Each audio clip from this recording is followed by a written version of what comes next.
Welcome to the Well-Seasoned Librarian podcast. This is Season 1, Episode 5. Today's guest is writer and playwright Dara O'Brien. I have to say, of all the people that I've talked to, this interview has made me the most hungry. Talking to Dara O'Brien about food in New York, I really got very hungry and had looked for something to eat right after the interview.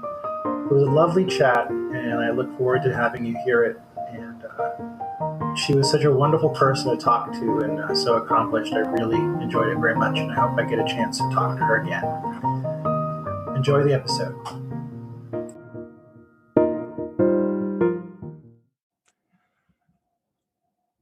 Welcome to the Well-Seasoned Librarian podcast. Today my guest is Dara O'Brien. Dara, welcome to the podcast. Hi, how you doing? Pretty good. I'm glad to have you here. How's everything in New York? Everything's fine. We had a major heat wave, and then today suddenly is about 30 degrees cooler than it was yesterday. Very welcome. Yeah, I mean, it was like 90 degrees yesterday. Oh, very nice. I've Crazy. never been to New York. I've always wanted to go. One day my dream is to go there and visit all the main spots in the libraries. Oh, well, there are plenty of them. Yeah. That's for sure. Yeah, you would enjoy. Let me know, and I'll make some recommendations. Thank you very much. Sure. So I wanted to ask you, you're the creative director for Lake Isle Press, a publisher that publishes cookbooks of note. Yeah. So can you tell me about your job and what it entails? Yeah. I joined Lake Isle about a year and a half ago, and the thing that excited me about it was that it was a chance to get involved in everything, but then editorial and marketing. But particularly marketing is my avenue because it's a small staff, and the publisher likes to focus much more on the editorial function. She doesn't really enjoy marketing, and she doesn't want to have to be focused on that. But what happened when I joined is we had just published a book, the Fonio Cookbook by Pierre Chem, and that was just in its rollout when the pandemic hit. And because we're a small house, we really didn't have, we've been thinking about what the next book would be, but it has not been engaged yet. So editorial has been on hold. So everything I've been doing has been focusing on the marketing aspect, which is, that's just fine. So what I'm doing instead of working on a new book and selling a new book is we're looking at our backlist, and we have such a rich backlist. There's plenty to work on from that, which is why I created the blog that you have read. It's on our website called Taste Budding. Yes. And it's basically about me as a picky eater who's been discovering the joy of food and trying new ingredients and cooking with new ingredients. So it's on our Lake Isle website, but then I also put it on Medium, so that I've been trying to expose that in two ways. I'm also revamping our website. We're upping our social media. I've been looking for other ways to promote the backlist, which is some media outreach, and we're starting to consider some advertising on the backlist. So that is what I've been up to since I joined Lake Isle Press. Wow, that sounds quite a bit. So how did you get into the field of publishing? What brought you to Lake Isle Press? Well, I started in publishing. Actually, you should know this company, R.R. Bowker. Yes. Oh, yeah. Bibliographies. Yeah, that was my first job. Before that, I had been bumming around in restaurants, and because I was an actress, and I wanted to keep myself free as much as possible for auditions, and go to any restaurant in New York. It's just full of actors, and I liked it. I really do. I always did like the hospitality industry, but after a while, I was looking ahead, and I realized that I didn't see a path where I'd be earning the majority of my money or even half of my money through acting. It's very, very hard. And I thought, I don't want to be a waitress for the rest of my life. That's not going to work for me. Right. So I always loved writing. So I tried to get a job as a writer, a copywriter, because I figured that would be something I could do. and eventually become a freelancer and then have the time to go back to acting. So I ended up getting a job at R. Bowker as an assistant to the creative director, I think. And I ended up as a copywriter within a year. And so I was there for quite a while, selling books to librarians. But then my next job was selling the Cosmopolitan Girl. I went over to Cosmopolitan Magazine as a creative director. Oh, wow. That's amazing. I mean, I'm sorry, creative manager, not creative director, excuse me. Yeah. So we're supporting ad sales, which was a totally different experience and a lot of fun. I was there for a while. Then I started freelancing through a lot of different magazines, which I also loved, and then ended up for a little stint away from media altogether, working with McKinsey and Company. In recruiting. Yeah, it was quite interesting. I loved their case studies. It was just fascinating listening to what they do. Then I ended up back in media at Bon Appetit. I was their marketing director for about 7 years. Oh, I didn't know that. My God, Yeah, Bon Appetit. yeah, Oh my God, I bet the stories I bet you could tell. Yeah. Well, when I was there, it was under the old regime. When I was there, the editorial was still in LA or Los Angeles, while we were here in New York. It's so funny. The Victoria Van Beal, who was the executive editor, she came to New York and started working out of New York completely. And it ended up working out really well. So she was, working long distance with her colleagues in California, but she lost 10 pounds in like a month because there was no test kitchen. Oh, yeah. I've heard about test kitchens to people's writings, like Ruth Reichel talks about that. Yeah, apparently the bell rings and everyone goes and tastes. They did move it. Everything is here now with Bon Appetit, but that happened right around the time I left. But there was still, you have to love a product to sell it. So right. I really got quite engrossed in it. And it really helped me to start cooking. And I always loved entertaining, and Bon Appetit has such a focus on entertaining. That changed my life a little bit in terms of what I do and how I spend my free time. And that got me much more into food. And we used to do a lot of events at restaurants and stuff. So it definitely exposed me to food in a way I hadn't been before. Go ahead. Sorry.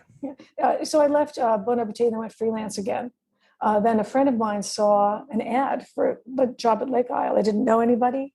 Usually, jobs happen that, through a friend of a friend or whatever, but this was just cold. She saw the job and it just looked perfect for me because it combined the love of the editorial and editorial work with marketing. So I I applied, I got called in and I got the job. That's wonderful. I really have always, you read about stuff like that and you fantasize about it. It sounds very glamorous to work in publishing, but I did work in publishing a little myself for newspapers. I worked in ad sales. I know it can be quite daunting, always working with calendars and everything like that. Yeah, the deadlines can be really difficult, and depending on where you work, like Condé Nast, which publishes Bon Appetit, they have a lot of different silos within marketing. But at Cosmo, which is Hearst, they didn't have silos, so you had your finger in everything. Like I would do special advertising sections, write them. But like at Bon Appetit, someone else handled that. I would just handle communications with our advertisers. Yeah, I loved over time. I got to see the ads in news magazines, the cooking magazines. It would be several pages and have a lot of like recipes and stuff in them. And it was always kind of neat to see that evolve over time. Yeah, well, it's starting with the advent of video and being so easy to do and so accessible, and you can create it on a dime. And with internet now so much more prevalent, it's changing the way advertising is working with content, and content marketing is becoming so big. My blog is a little bit of that. It's very much focused on giving people value, but it's tied to a brand. Right. But you'll see that that's happening so much more now with content blurring the line between content and advertising.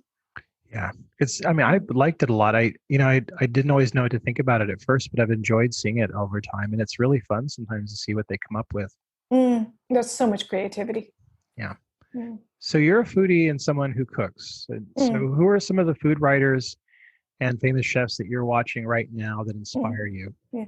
Well, for the past year and a half, I've been exploring Lake Isle Press's backlist. I think it's really important to really know what you're selling. So I understand these books so much more because I've actually cooked from them. Right. In particular, I had never even heard of fonio, which is an ancient grain from the Sahel. So now I've not only know fonio, I've cooked with fonio, and I can make really good fonio. Nice. And it's so easy. I mean, it's just so simple to prepare it. It's like couscous. You put it in water and it's done. Making fonio and playing with recipes from Fonio Cookbook, and Pierre Chim, who is the author and is also a restaurateur here in New York. We have two other books of his, and it's all African food. Oh wow!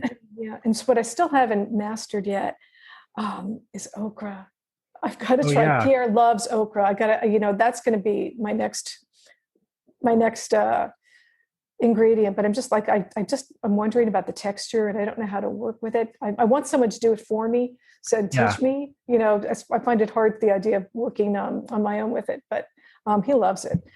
So we have Pierre's books, which are just they're just so wonderful. Have you ever had yassa? No, I don't think I have. Oh my God, it's just so simple. It's yassa is caramelized onions with mustard and lime. Oh, that sounds amazing. Yeah. Oh my God, it's so good. And he has we have a few different versions of yassa, but in Fonio Cookbook he has a chicken yassa. And it's just, it's just so good. I think those were my first recipes of his that I made. Oh my God, that sounds amazing. Yeah. That sounds really good. Yeah. He also, I want to try his peanut sauce. Ooh. The muffet. He did a video for Food and Wine where he makes a chicken and vegetables in a muffet. You just want to eat it. It looks so great. Well, just from what you're describing, I want to eat it. My mouth literally watering right now while I'm listening to you. Yeah, his stuff. And we also have Jose Garces, who's a restaurateur in Philadelphia, he's got so many restaurants there right now. And I have not been to any of them, but I so want to. His food is fabulous. And his books, we have two from him. And they're just wonderful books. The Latin Road Home is a little travel log through food to 5 areas in Latin America. And it's Mexico, Cuba, Peru. I'm going to forget. Cuba, Ecuador. And different recipes. I made his carnitas. Oh my God. Is that the author you sent the tortilla recipe? Was that the one? Yes, that's his tortilla recipe. Oh my God. So I used that just yesterday, literally. And I made wonderful tortillas with it. I mean, they weren't perfect, but I did a great job. I think better than I would have done normally. And it was all because you sent me that link. Yeah. So thank you. No, he's a good teacher. His recipes are very easy to follow. Even though they're ambitious too. It's not like really simple stuff, but he really knows how to lay it out for you. And the carnitas, I thought that was a lot, but they turned out fantastically well. I think that's good in food writing when, because not everybody is good at explaining how to do something. I mean, I think I grew up with, you probably have seen this too, where there are cookbooks from the past that just list things and they don't really explain anything. And you're kind of like looking at it going, are you kidding me? Yeah. Yeah. Like on the British Baking Show when they have the technical challenge. Yeah, exactly. I'm like, I'm so glad I'm not doing that right now because I wouldn't hack it. Yeah. And when you start paying attention to recipes like that, I'm so interested in how they, in the process of writing it. and telling the story. It's challenging. Yeah, it's really, you have to be really, really clear and think forward. So yeah, that's been a fun aspect of the blog, just looking at these recipes, understanding these recipes, and starting to try and understand how they get written. Because also I'll see earlier versions where I see what the changes were. I'm like, oh, okay, now I see why they did that. Now I see why they did that. I think it's helpful too when you're cooking something from another culture where you've never had it before. And if they can explain it well to you, you're like, well, yeah, I will try this, instead of, take that leap and give this a shot, Yeah, that really feels, I get that feeling very strongly from Vikas Khanna, his book Flavors First, which is Indian food. Oh, yeah. It is so much about the culture. And this book for him is very personal. He weaves stories, especially about his grandmother, with whom he spent a lot of time. When he was a kid, he had a clubfoot, so he really couldn't walk very well. So he was home, and he was really kind of penned up in the kitchen, but he loved it, and he learned to cook with her. I've been now making my own curry, right? Which which is I never thought I would do, and I'm learning a lot in his recipes. So I think I've only had one that I didn't love. Some of them is like so simple, there's a broccoli with caramelized red onion, and it's just delicious. And they're all his lentil recipes, and he's got some lamb recipes I want to try too. And I made his chicken tikka masala, which was really terrific. You mentioned like he had some personal stories in the cookbook, and I love that people are doing that now. They're putting their own personal touch on that and putting their biographical information in there. It makes it much more kind of closer to, like, you feel like you get to know them like they're your friend. Yeah. And with these books, Pierre does that too. And I think his book is from his first book, I think was 2007. But especially with ethnic food, it really helps us if you're presenting it to people from another country. It helps you understand, and helps those other people understand the food, because food and culture are so tied up. Oh yeah, very much so. Yeah. Now, go ahead. Now, another book of ours that I'm quite loving is we've had it for quite, I think it's from the late 1990s, Jim Phobel's Old Fashioned Baking Book. Oh, I love that book. It's just fabulous. And I haven't tasted them yet because it's still cooling. I just made some orange cupcakes. Oh, nice. He has the recipe is for a tube cake, but I thought, well, I wonder what they'd be. I have to go someplace tomorrow and I need cupcakes, and I thought, well, let's try that. So I'll let you know how they are. So far, everything I've made of his has been great. That sounds wonderful.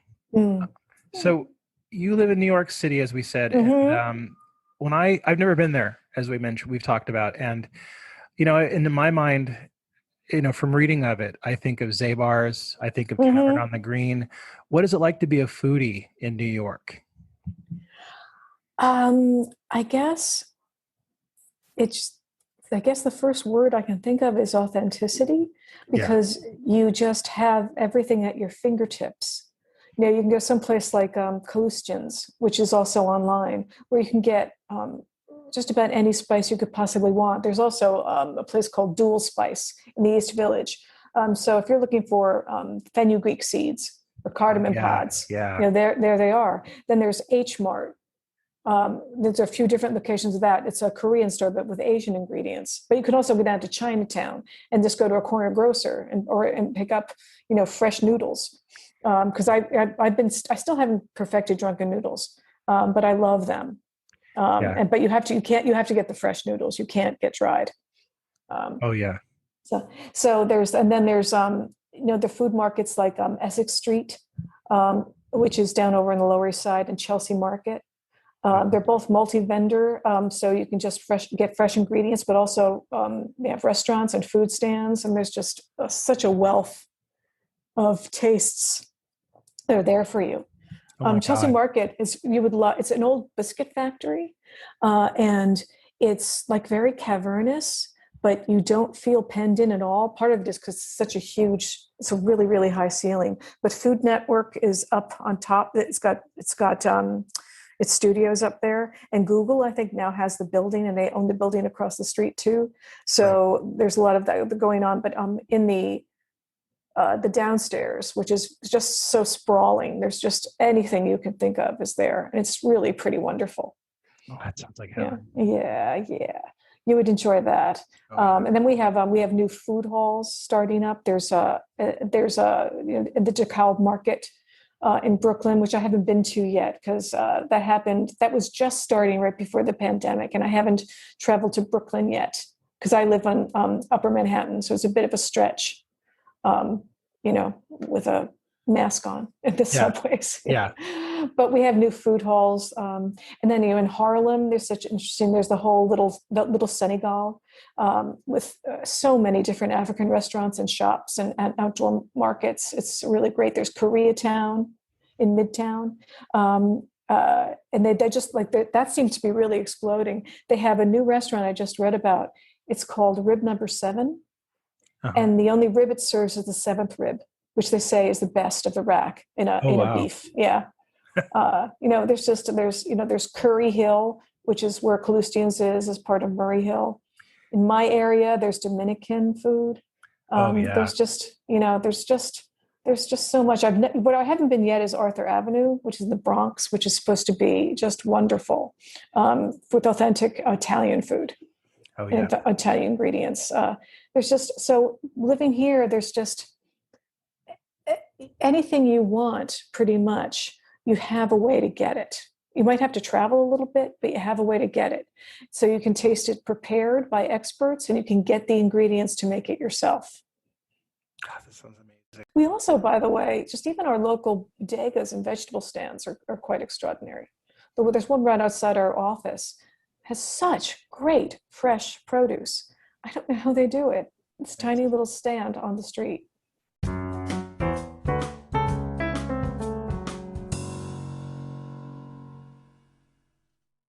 I just feel like we are surrounded in this world by bullshit.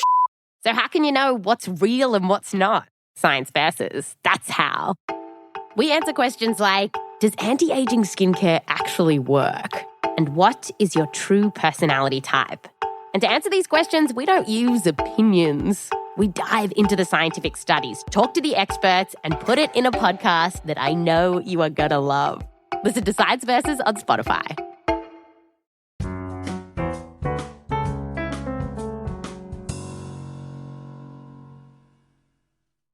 Progress a little bit, but not too much. So you're a playwright, and I wanted to mention also, how do you combine your career in publishing with your work in the theater? So I'm a playwright and an actress, as well as a communications professional, and it's not always easy. It's probably one of the biggest challenges of my life to try and keep both going at the same time. One will be working and the other isn't, and it's very hard for them both to go forward.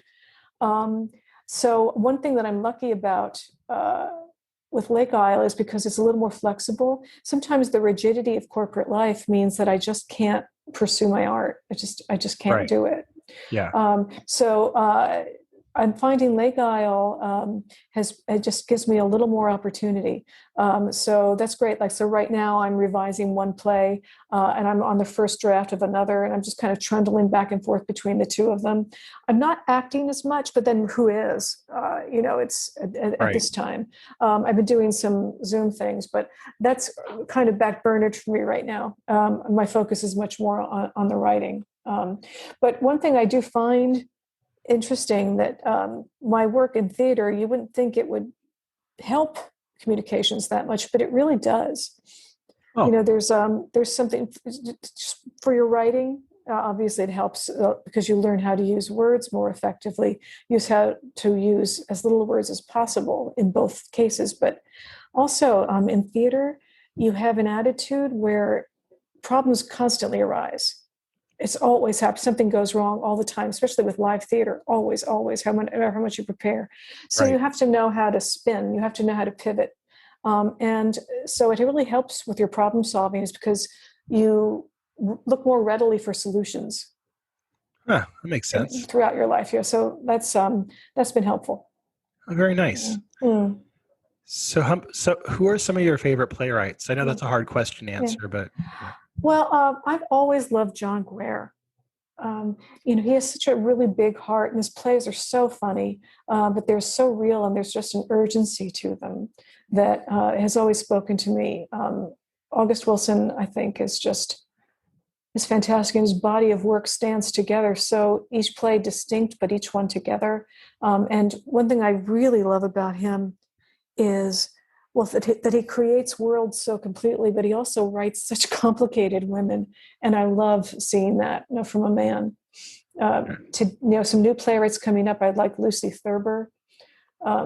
She's very gritty, but she also has a real urgency.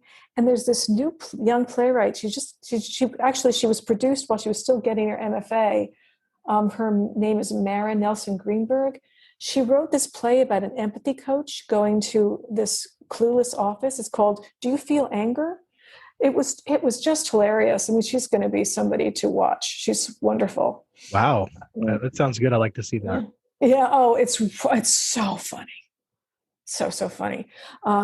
There's a playwright and teacher named Marcia Norman, who she just inspires me. Her work is great, and also she's such a generous teacher. I took went to a Zoom talk with her a couple of weeks ago, and she was just talking about some things that she thinks are important about playwriting, and she inspired me so much. I just went and took the play that I'm working on. I started it, and the first scene now starts in the middle. I cut so much stuff out. I cut out like 4 pages, and that just all came from just listening to her talk. It was just great. Oh, nice. Yeah. I also, I'm a member of some playwrights groups, and we read each other's work together and give feedback. And I'm always inspired by my colleagues and what they're doing. And it's this kind of a spirit of support and curiosity about what other people are doing. That's actually, I see that a lot in Medium, which is how we met. Right. That whole idea. It's just this marketplace of ideas, and it's anyone and everyone, and it's such a really engaged community, and and I think it's very supportive. Yeah, I've been really so gratified. I've been so gratified by how everybody is so supportive, and people will give advice and comments. And I've never had any negative advice, but people will, like, if they think like I need to hear something, they're like, "Hey, I just want to talk to you," and they'll give me some advice. And I love how everybody's so willing to share there. It's such a wonderful community. Are you writing beyond food, or are you focusing your interest just on food and Medium? I forget. I'm doing mostly food. I've been branching out a little bit. I've been doing some writing about family life and, our family and our children. And then I've been writing about music. Like there's a online magazine called The Riff, and I've been writing some recollections about past concerts I've been to. That's about it. Well, it's with a family and a job, there's just so much time. Yeah. I think I try and force myself to write a certain amount per week, but it doesn't always happen. Yeah. When's your writing time? Sorry? When's your writing time? Do you have a specific time of day? I tend to do it after dinner, like after everybody's been dealt with, all the kids have been had their say. They know that it's kind of like leave mommy and daddy alone time. And we could either write or we could watch films. So we tend to write, so. How about you? I think I'd like to begin the day with writing, but I don't like to wake up early. So sometimes it's hard. If I have to go to work, then I have to go to work. To get up hours earlier is just tough. So then I'll end up doing it at night or on my days off. But I don't have kids, so I have a little more flexibility about when I put my time in. Yeah, because I think with us, we either do stuff early, like I get up early and I'll do things, or I'll do something late. But after a certain time and until a certain time, that's it. Forget it. You do the Julia Cameron morning pages, with the. Yeah, it's funny. I did Artist Way, and there's the second one. I forget what it's called, but I did them both. And recently, during the pandemic, of course, there were so many Artist Ways groups starting up. And I thought, hey, that's not a bad idea. I'll look at Artist Way again. And apparently one time, I've moved a lot. I've moved like 10 times. So one of my moves, I must have just said, I'm getting rid of this book because I do not have my copy. But I loved morning pages. I think I could, even if I don't do the whole Artist Way again, just to do morning pages again. You're right. That could be a great thing to bring back. Well, I think especially for fiction, because I write a lot of nonfiction, but like I'm a frustrated horror writer, so like I want to try that again. I think so I can just do stream of consciousness for that, because I think with fiction, I think you kind of need that time period to kind of do stream of consciousness stuff. Yeah, I guess for anybody listening who doesn't know, Julia Cameron, who wrote this course in creativity called The Artist's Way. And one of the things she suggests is that you begin every day sitting down and writing 3 longhand pages of just whatever is in your head. Yeah.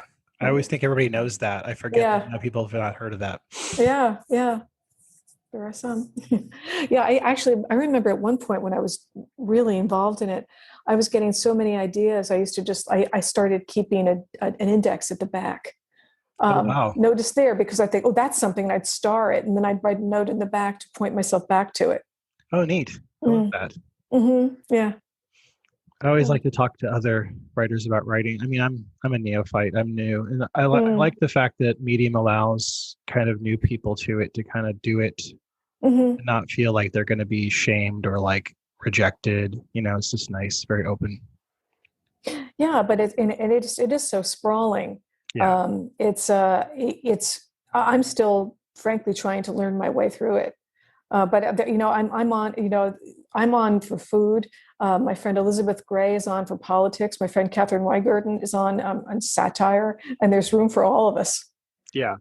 Like, I think when I talked to some of the other writers from Medium, we talked about some of the magazines, and like, I think somebody mentioned Heat, and they're like, well, why don't you try to write for Heat? I'm like, I'm not there yet. Like, I think, and that's what's nice about Medium. Like, there's different echelons of it. It's like very professional. And I'm kind of like, maybe one day, but like right now I'm kind of good with where I'm at, Yeah, I think also it looks to me, I like Heat. It looks to me like what they want, they're not looking so much for personal stories. Yeah. They're looking for stuff that focuses on ingredients or techniques, or informs in a particular way. Yeah. I think. Yeah. It's good. I like it. Yeah. I always love reading it. So on that note, if you could invite 5 people, more or less, living or dead, for a dinner party, who would you invite and what would you cook for them? You don't have to cook too. The option of getting stuff from a local place there. Oh no, I really, I don't get to cook for people very much because I live alone. So I love having a chance to cook for people. It's such a joy. I think, if I get anyone, living or dead, I think one person I would love to cook for is my mom. Oh yeah. I think I really ever got to cook for her very much. And I was such a picky eater when I was a kid. I wouldn't eat anything. White bread with the crust cut off and jelly, no peanut butter. I wouldn't drink plain milk, only chocolate. I'd have pasta, but only with butter. I wouldn't eat like any vegetables. I wouldn't eat rice. I wouldn't eat potatoes or fish. But I finally realized as I got older that I had to start eating stuff.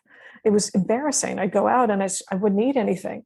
And I knew it wasn't good for me. So I did force myself. And within her lifetime, she was able to see me actually eating things. And I'd eat something like, if she'd see me having like grilled salmon or like an asparagus risotto, she would just shake her head and she'd say, when I think about you as a kid. So, if she could see me like making my own curry powder, like she would be like, God, what? Yeah. So I would like to invite her. I'd like to cook for her. And I guess when I think about having a dinner party, you like to put the guests, you choose the guests that would all get along together. So when I think about my mom, she would have loved, I think, to meet Hillary Clinton. Oh yeah. She loved Hillary. So, and I think Hillary would probably be a really fun dinner guest. So I would invite her. And then also one of my personal heroes, I always loved Joanne Woodward. And I always thought, if I could have someone, if I was going to write a story of my mom, I would want her to play her. She's just so staying on my mom theme. I thought Joanne Woodward, and she'd be fun too, I think. She'd be amazing. Yeah, she'd be really fun. And right now I know she has Alzheimer's, and she's been, I think she's been ill for quite a long time. I didn't know that. Yeah. My mom also had Alzheimer's. I'm sorry. So, yeah. So I think, I would take them both, but I thought they would choose the time of their life that they would come back in. Right. Yeah. Yeah. And also I wrote a play about Edward Hopper, the painter Edward Hopper. Yeah. And his wife, Jo. Do you know anything about them? Have you heard? No. They have a pretty famous, Nighthawks at the Diner. That's all I know. Yeah.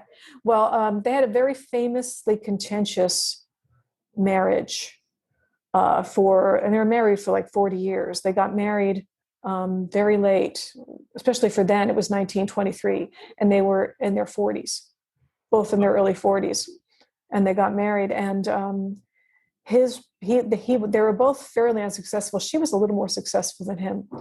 But within a year of their marriage, his career took off. He was able to quit his day job, which was illustrator, and he was done. He had a one-person show. He had a retrospective in MoMA within 10 years from that, from going from there, from nowhere. And her career just died, completely died. And she fought that all her life. So I wrote this play about them, and they're such interesting people. And I would think about inviting both Edward and Jo, but Edward didn't like parties, and he was famously quiet. But Jo loved parties. Yeah, so I think invite her. That'd be, what a pair! My God. Yeah. Oh wow. Yeah.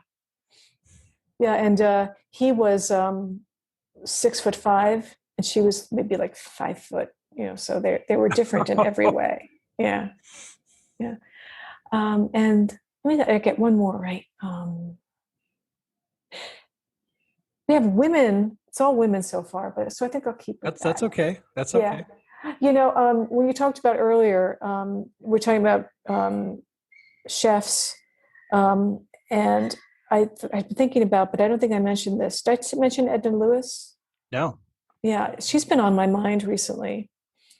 I think because she used to be the chef, which I didn't know, at Gage and Tollner, which is kind of an old Victorian splendor restaurant that she ended up working at after it had been around for over 50 years.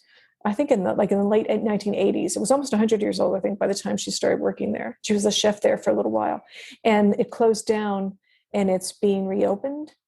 Oh, Actually, one of the partners is St. John Frizzell, who used to work at Bon Appetit. Oh. And he's become a really wonderful restaurateur in Brooklyn. He was one of the Fort Defiance in Red Hook, one of the really hot destinations in Red Hook. He opened that. So anyway, so that started me thinking about her and reading about her, and she just sounds like so interesting. She was a seamstress who ended up becoming a chef. She was the founding chef for Cafe Nicholson, which was this bohemian, star-studded, quirky place on the Upper East Side. And then she also worked for the Daily Worker. She has just all these different things that she did. And then her books. Oh, she was also a pheasant farmer. Oh, wow. Yeah, so, like I said, she has this really diverse life, and then I've heard so much about her books, and I've only made one of her recipes for her boiled peanut butter cookies, but everything was so seasonal with her. She, so many natural ingredients and cooking them in a simple way, and I want to start exploring her recipes. I've been thinking about her, so I think I'd like to invite her. I'd like to. She just sounds so interesting. Yeah, God, I'd love to talk to her. She sounds amazing. Mm-hmm. What a wonderful group of people you have. Yeah, they would be fun and so also different. And I think Edna would be very forgiving. Like she wouldn't. It's okay to have a chef like her. Like she would embrace whatever it was that I decided to serve. Yeah, I don't know if I could ever cook for a chef. I'd be a wreck. Yeah, I think I love having sit down dinner parties because a lot of my smaller apartments here in New York couldn't have them. I couldn't fit the people. I didn't have a table. Right. So many people in New York don't have them, but I do now. But I still, for this thing, one of my favorite things when I'm having people over is I love making the appetizers. Oh yeah. And I was finding that I would just make so many, nobody would want to eat dinner. Yeah. So I'm stopping that. I don't do that anymore. But for this party, I think I would just do all like small plates and apps. That would be what I would do. See, that's fun. And I like that. I think a lot of people like that because you don't really have to stop and have the formal dinner. You can just kind of keep talking and enjoying yourself. Yeah. Some things I really love. Like I love soup shots. Right. So I think like I've done a lot of different kinds, but so I think like maybe like a sweet pea or a parsnip bisque, something like that would be fun. That sounds good. I love. Yeah, I would like that. And and this was a Bon Appetit recipe. I've served this a few times, and it's just always gone over like so well. It's like an onion tart. Ooh, yeah. It's like caramelized onions with bacon and sour cream, like served on pizza dough. Oh, it's so good. Yeah. That sounds familiar. I feel like that sounds so familiar. That sounds there's like I think it's like a riff on an Alsatian onion tart. Yeah, that's it. Yeah, so I think that'd be really nice. And one thing have you ever made dumplings? No, that's one of the things that I want to work up to, but I've always been very daunted by it. Yeah, me too. So, but that would be like I might give myself the challenge of making dumplings because I think they're so great. Yeah, and then I think I was thinking about things that I love. I have another thing I'm wanting to try. It could be an app or it could be a dinner. It's in Vikas Khanna's cookbook that we have. Flavors First. It's a lemon curry scallops. Ooh, green curry, shallots, lemongrass, and coconut milk. Doesn't that sound good? That sounds delicious. Oh my God. Yeah. This conversation is making me so hungry.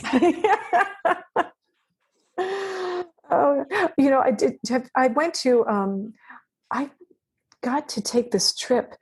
I don't really know how I ended up being on it because it's an editorial trip, but I went on it when I was working for this small magazine publishing company in the marketing department, and it was Greek olive oil, and it was this junket all throughout the mainland of Greece, and we went to olive oil plants, but they also then took us to all these tourist destinations, and they fed us like we went to these fantastic restaurants, and we went to this ouzeri in Athens, and the food just kept coming at us, these small plates, and I remember like the gigantes, the beans. Oh my God, they were so good.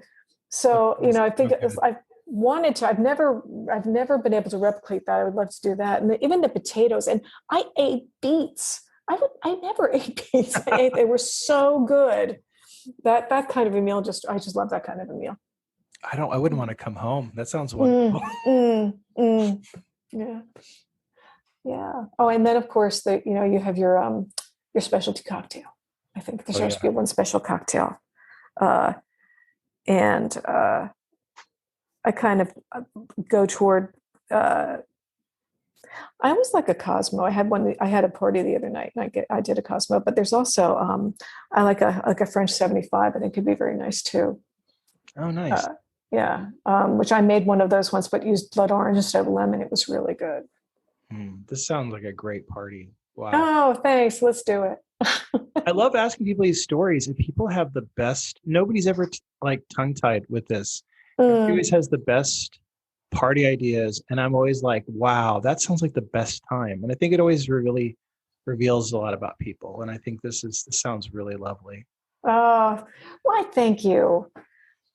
I've really loved talking to you. Thank you for coming and talking to me. I've really got such a sense of New York and the publishing industry, and just I've loved hearing about all the different cookbooks you're reading and some of the food experiences you've had. You've made me very hungry. Well, one thing about New York, food-wise going on right now is when you look at the restaurant industry, which was so decimated. But it's been just watching the restaurateurs hold on and fight back. It's just been amazing. You go down the street and there's so much energy because all the restaurants are outside now.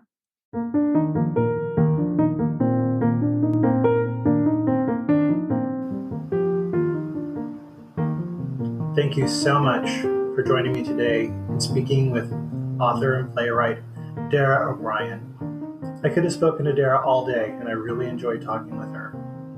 Join me next week when I talk to two guests, not just one. The hosts of the Bitten Word podcast are Christine Parker and Ashley Lee. Join me in talking with them as they discuss food in film and in literature, and as they recreate some of the dishes they have seen on TV and films and read in books. It's a very interesting interview, and I think you'll love it. Please join me next week. Until then, keep cooking.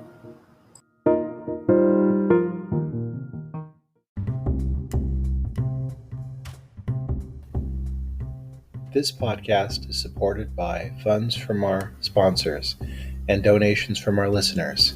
If you wish to donate, simply go to the donation box on the website and click to add money. We appreciate any funds. Thank you.